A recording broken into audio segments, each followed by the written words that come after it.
नाजरीन, हुकूमत के लिए एक बड़ा सरप्राइज आने वाला है। नई आईनी तरमीम हुकूमत के खिलाफ ही इस्तेमाल होने का वक्त आने वाला है। जस्टिस याह्या अफरीदी को चीफ जस्टिस बनाकर इन्होंने अपने पांव पर खुद कुल्हाड़ी मारी है और अब इनको फुल टास्क मिल चुकी है। हुकूमती बेंचों ने जस्टिस याह्या अफरीदी को चीफ जस्टिस इसलिए चुना क्योंकि बसूरते जस्टिस याह्या अफरीदी भी तरमीम के मुतासरीन में शामिल होते और यूं सुप्रीम कोर्ट के 3 जजेस का हुकूमत के खिलाफ खड़ा होना सारी तहरीक पर पानी फेर सकता था। हुकूमत ने आईनी तरमीम जस्टिस अमीनुद्दीन और जस्टिस नईम अफगान के सहारे की है और इनमें से किसी एक को आईनी बेंच का सरबराह बनाया जाएगा। इसलिए चीफ जस्टिस ऑफ पाकिस्तान से भी ज्यादा इख्तियारात इस बेंच के सरबराह को दे दिए गए हैं। सुप्रीम कोर्ट के तीनों जजेस इन दोनों कठपुतलियों को उड़ाकर आईनी तरमीम इन पर ही उलट सकते हैं। सुप्रीम जुडिशल अदलिया का एक ताकतवर जुज है जो कि अदलिया का इंसाफ करती है, जो किसी की भी जज के खिलाफ दरखास्त सुनती है और ओहदे से अलग करके कानूनी कार्रवाई कर सकती है। Supreme judicial council supreme court के 3 जजेस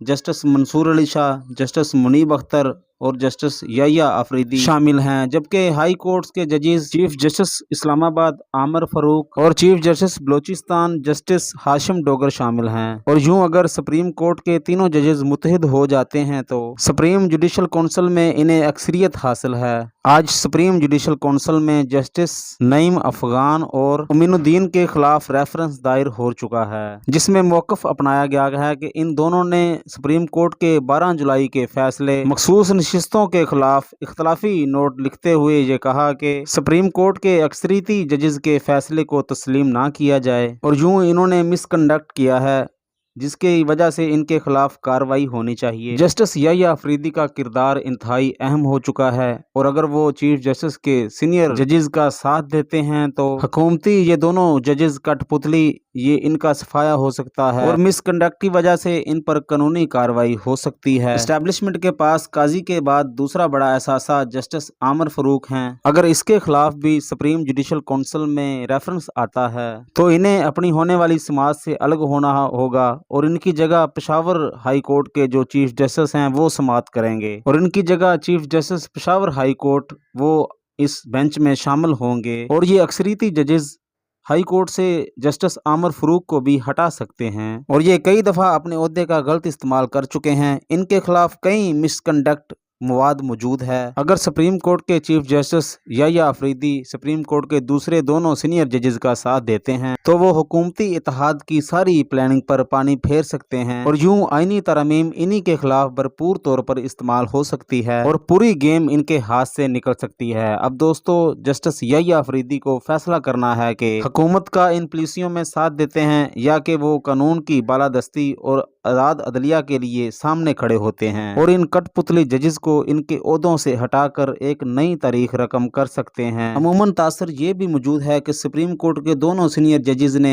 जस्टिस याह्या अफरीदी के चीफ जस्टिस बनने की हामी भरी हुई है, क्योंकि उनका ये ख्याल है कि काजी फायजीसा को घर भेजने के लिए और जस्टिस अमीनुद्दीन को चीफ जस्टिस बनने से रोकने के लिए जस्टिस याह्या अफरीदी का चीफ जस्टिस बन जाना अदलिया के लिए काफी ज्यादा बेहतर है। अब सिर्फ चीफ जस्टिस याह्या अफरीदी के हाथ में ही अदलिया की तकदीर है, इसलिए ये भी जरूरी है कि जस्टिस मंसूर अली शाह और जस्टिस मुनीब अख्तर भी अदलिया के साथ ही रहें। और एक सवाल ये भी उठ रहा है कि जस्टिस मंसूर या जस्टिस मुनीब अख्तर मुस्ताफी हो जाएं। सोशल मीडिया पर यह बात भी की जा रही है, ये बात बिल्कुल गलत है। चीफ जस्टिस का ओहदा एक इंतजामी ओहदा होता है, किसी साथी जजेस के चीफ जस्टिस बनने से उसके साथी जजेस उनके मुताहत नहीं हो जाते। अदालत उज़्मा में सब जज बराबर हैं, एक जूनियर तरीन जजेस की राय भी चीफ जस्टिस के बराबर होती है। अब तो वैसे भी सुप्रीम कोर्ट में अकेला चीफ जस्टिस मास्टर और रूस्टर नहीं, 3 रुकनी कमेटी ही फैसले करती है। जस्टिस मंसूर और जस्टिस मुनीब अख्तर को सुप्रीम कोर्ट में काम जारी रखना चाहिए। जस्टिस मंसूर अली शाह के पास 3 साल का वक्त है और जस्टिस मुनीब अख्तर के पास 4 साल से ज्यादा का वक्त मौजूद है। वो सुप्रीम कोर्ट में काम करते रहें। गैर सियासी केस भी कम अहम नहीं होते। किसी भी केसेस में किसी अच्छे जज का होना किसी नेमत से कम नहीं होता।